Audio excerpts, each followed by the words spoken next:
Welcome back to MKE Gadgets. Like most of my videos, today we're going to solve a problem. I recently have an addition to the shop, and for more on that, I'll show you at the end of the video. But it came with these plastic storage bins and this rack. So the storage bins mount in a rack, and this rack mounts my newest addition in the shop.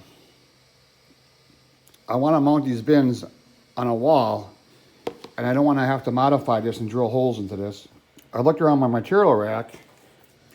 I got this 36-inch ruler free after rebate from one of the mega big box stores. And the only reason I got it was, well, it was free. Okay, two reasons. And it's aluminum. And I thought, well, someday I'll make something out of it. That day is today. Just so happens these bins slide on here, and that's going to hold it real nice. So all I got to do is drill some holes here, one on each side of the bin. I'm going to use a 1-inch deck screw to fasten it to the wall, and a 1/4-20 nut to act as a spacer. One of my subscribers and friends says he doesn't have a fancy Bridgeport or a lathe, drill press, 3D printer. He only has basic hand tools. So Josh, this project is for you.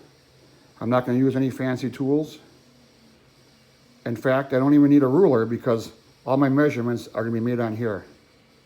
And for Josh's wife, with Christmas around the corner, time to step it up.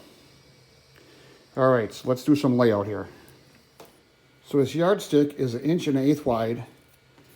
I set up my combination square for half that. And I'm just going to take a pencil and put a little line there. So where the 1/2 inch mark meets my pencil mark, I'm going to hit it with a center punch. And this is an automatic center punch. You push it in and it clicks. And you can hear it click. And I put a tiny center punch mark. That's big enough because I'm using an 1/8 inch drill.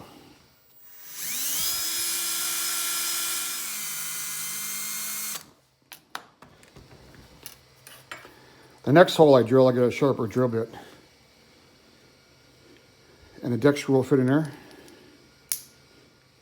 The hole is a little tight on the deck screw, and that's okay, because when I'm assembling this, that way the screw doesn't fall out of the hole. So I'll just drive it into a test fit.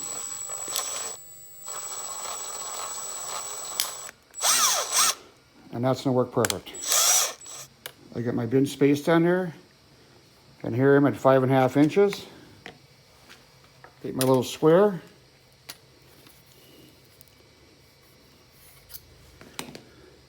Center punch and drill, and I'll do it off camera to the rest of the holes. So here's my plywood wall. I got a little piece of angle iron here at the bottom, and that's going to help hold the size of the plastic containers up from the bottom. Here's my ruler I drilled. 1-inch deck screw, 1/4-20 nut. So the bottom of this bin will ride on this angle iron, and that will hold my location. So I'll put that there. That looks pretty good.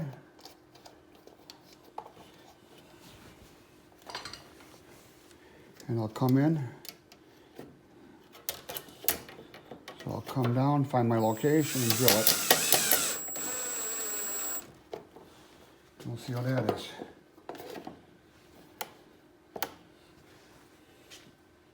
I'll start my screw for the second one. We're going to level.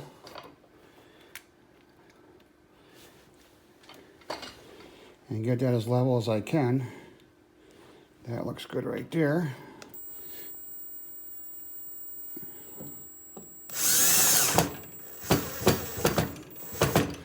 All right. I think that fits real good.